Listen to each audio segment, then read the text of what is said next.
Europe again, ole ole! Europe again, ole ole! The full match reaction to Leicester's gone on Newcastle fans, and we've done the job, and we've done the job comfortably, so make sure you stick around.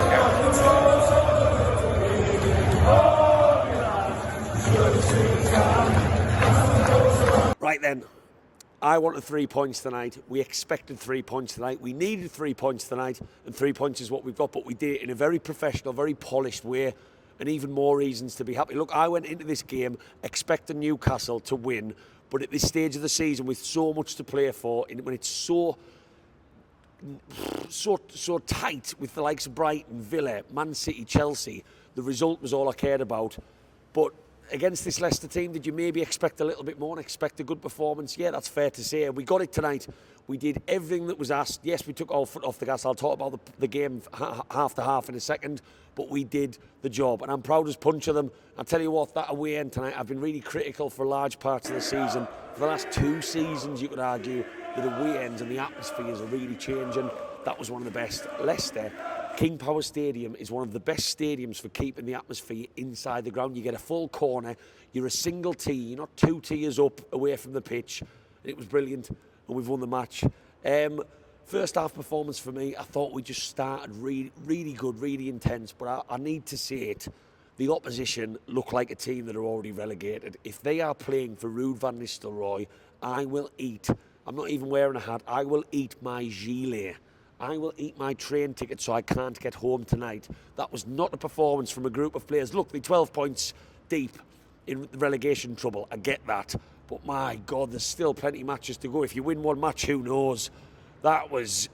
And look, we were good. We put them to the sword in the first half. But Jesus Christ, our midfield was one of the many reasons why we won the match tonight, because they did not lay a glove on any of our midfielders. And when you do not lay a glove on Bruno, Joelinton, Tonali as a 3, you are never going to win any football match. And that's why I still believe that midfield 3, for a mixture of athleticism, aggression, passing quality and finesse, is one of the best in the league. And Leicester just didn't. They just backed off. And there was so much space for us to get forward. There really was. And we capitalised on that. First goal, lovely move. Jacob Murphy. I was going to get on to individual players, but if we talk about the first half, look, Jacob Murphy, back post, does exactly what you'd expect him to do. And we were just pressing. And we did have other chances in the game. Second goal, look, Fabian Schär, how he is going to get to sleep tonight, knowing that that ball did not hit the back of the net. You know, he's a defender who's paid to defend, but my God, can he hit a ball? And that was just a beautiful effort. And you don't see many of them in Premier League football. But Jacob Murphy, again, you've got to give massive respect to him for not only being on his toes, anticipating it coming back, but being able to control it and put it in the back of the net. And then Mr. Harvey Barnes against his old club. I said on my match preview I wanted Harvey Barnes to play because he's playing against his old team. And do you know what? I thought he was full of beans all day.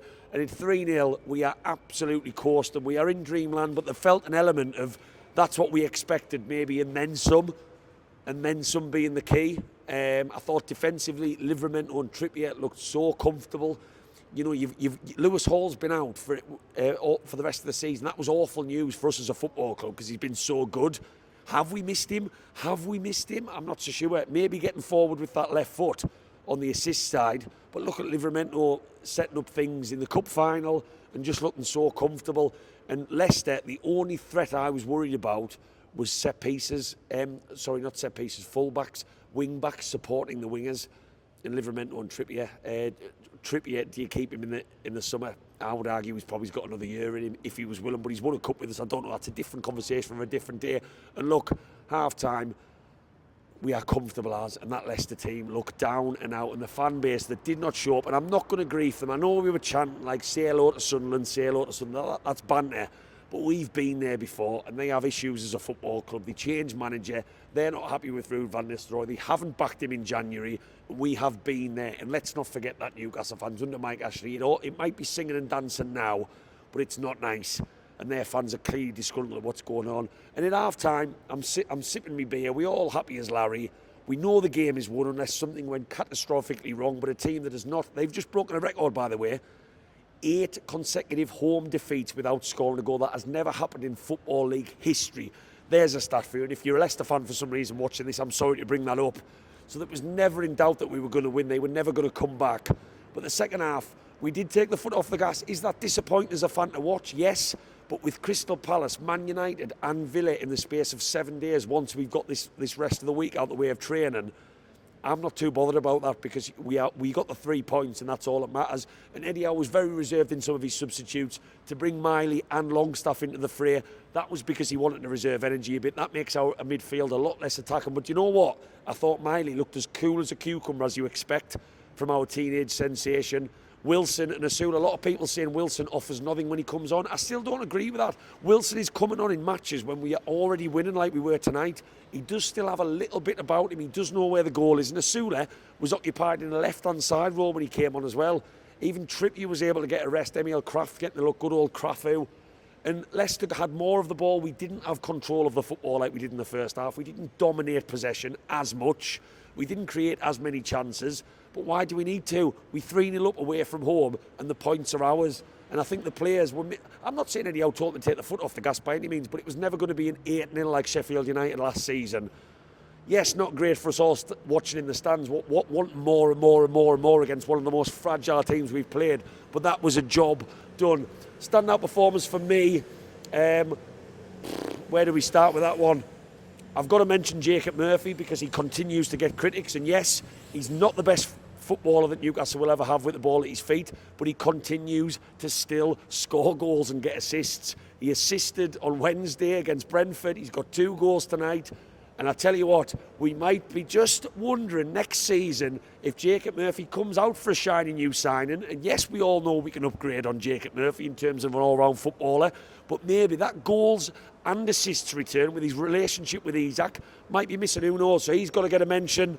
Both of our fullbacks, Livramento and Trippier, I thought were really, really good. Defensively, we don't need to talk too much. I think Nick Pope is looking more and more comfortable with the football and looking a little bit sharper when called upon, but not too much to shout about there. But I think I would probably give it to our midfield three. I thought Harvey Barnes looked really bright against his old team, and that's nice to see. And competition for places as we chase Champions League between Gordon, who's just about to return, you would assume.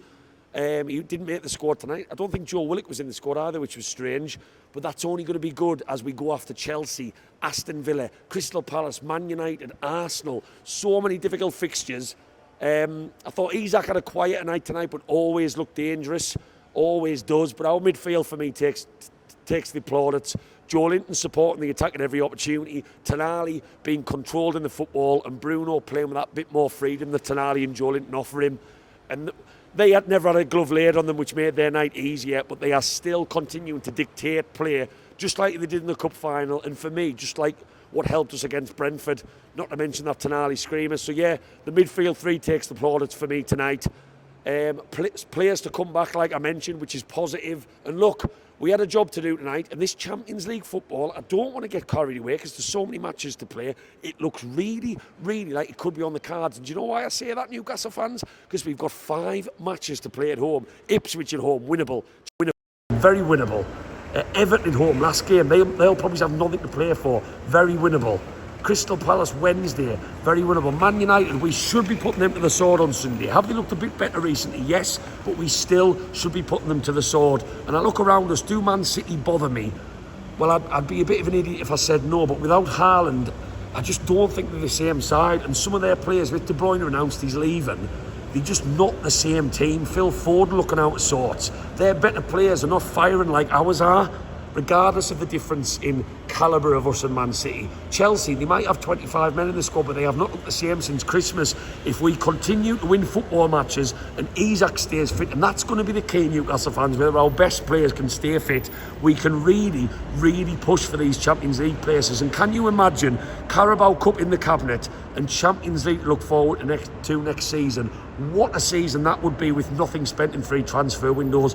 I'm proud as punch of them. We're all talking in half time. Would you take Europa League? Of course I would. Of course I would. Would you take Conference League? Well, do you know what? The point we're at now, I'd be a little bit disappointed. But isn't that a dream statement to make?